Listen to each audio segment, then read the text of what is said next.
Since y'all enjoyed my last Animal Planet mockumentary video so much, I decided to do my next video on Animal Planet's next fake documentary, Cannibal in the Jungle.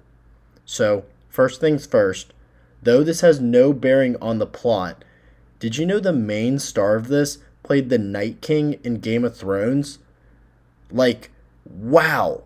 Animal Planet wasn't even trying hard to fake this one. So, before I go into the synopsis, just remember, spoiler alert, but this thing has been out since 2015, so if you want to see it, go ahead and see it already. Okay, so the story takes place in modern 2015, and it is a retelling of the case of Tim Darrow. According to modern police reports, Tim Darrow killed and ate two of his colleagues, Dr. Gary Ward, and their field guide, an Indonesian citizen named Derajat Saputra, also known as Reggie. I'm going to go with Reggie for the majority of the video. However, an anthropologist named Dr. Richard Hornbeck reopens the case to find out what really happened that day. After tracking Dr. Darrow in an Indonesian prison, they recount the incident of 1977. The three went to the island of Flores in modern-day Indonesia to try to discover an endangered species of owl called Floroscope's owl. However, things took a turn for the worse when they actually came across an ancient cannibal tribe of humans called Homo floresiensis. At first, the trio is excited because they just discovered a new species, yet Reggie, the Flores native, is concerned that these little humans might be hostile. After some semi-violent encounters and some evidence which will be shown later, the three decide to flee the jungle. On their way out of the jungle, the three actually discover the Floroscope's owl, but Reggie is mysteriously killed when they are climbing up a tree. Later, they find out the rope was cut by the Floresians. After burying Reggie, Doctors Darrow and Ward try to escape the island, but they are attacked by the Hobbit men, and Dr. Ward is eaten by them. Eventually, Timothy escapes, but is quickly apprehended by police. After the interview, Hornbeck believes Dr. Darrow's account and sets out to find his lost camera, which supposedly has evidence of these prehistoric men. Originally, he searches on Flores itself, but he finds nothing. Yet, he does find the remains of a man from 1966, implying the Floresians have been killing travelers for decades.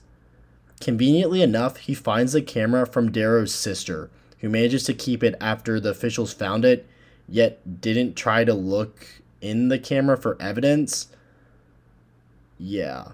But dumb plot hole aside, Hornbeck finds evidence that Timothy Darrow was telling the truth. Okay, so you know what time it is now. It's time to get this man out of prison. But, another plot twist.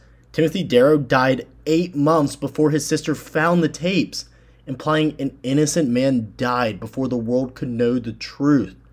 In Darrow's honor, Dr. Hornbeck publishes Timothy Darrow's findings on Flores, restoring our long-lost hero's name. How tragic. Okay, I'm not kidding. This documentary shook me up. Like, how could the world leave this man in prison for over 40 years, and he died before his name was restored? He died knowing the truth that nobody believed him. Like, wow, Animal Planet just released a documentary that is the equivalent of making a murderer on steroids. But then you get that good old 3-second disclaimer, and you realize the whole documentary is fake. Gotcha. Like, I understand that this was fake, but like the mermaid documentary, if you missed that disclaimer, you certainly thought there was a lost tribe of hominids still living on Flores. In reality, Homo floresiensis died around 30 to 35 years ago. But still, a very, very compelling story.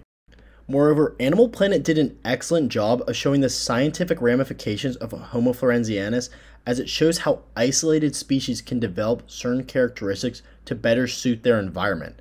For instance, Homo floresiensis most likely stemmed from Homo erectus and gradually evolved shorter bodies to better fit the limited climate of Flores. In fact, dwarfism is a common evolutionary trait in species isolated from larger land masses.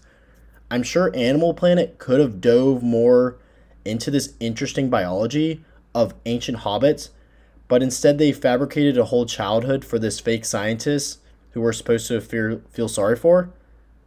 Like, despite its emotional heart tugs at the end, I found myself constantly checking my watch for this thing. Like, at times, it was so boring. I don't care that Timothy Darrow nursed a hawk back to health in his fictional childhood. That's something I do not care about. Despite its flaws, Cannibal in the Jungle was better than Season 8 of Game of Thrones, so it's got that going for it, but that's kind of low bar. Again, I do not like how Discovery and Animal Planet keep fabricating these documentaries to get views. Like, just imagine if you thought this whole thing was real. You probably cried after hearing about Timothy Darrow dying in an Indonesian prison. Talk about being rug pulled. I don't know. Hopefully this will just end the mockumentary trend for Discovery.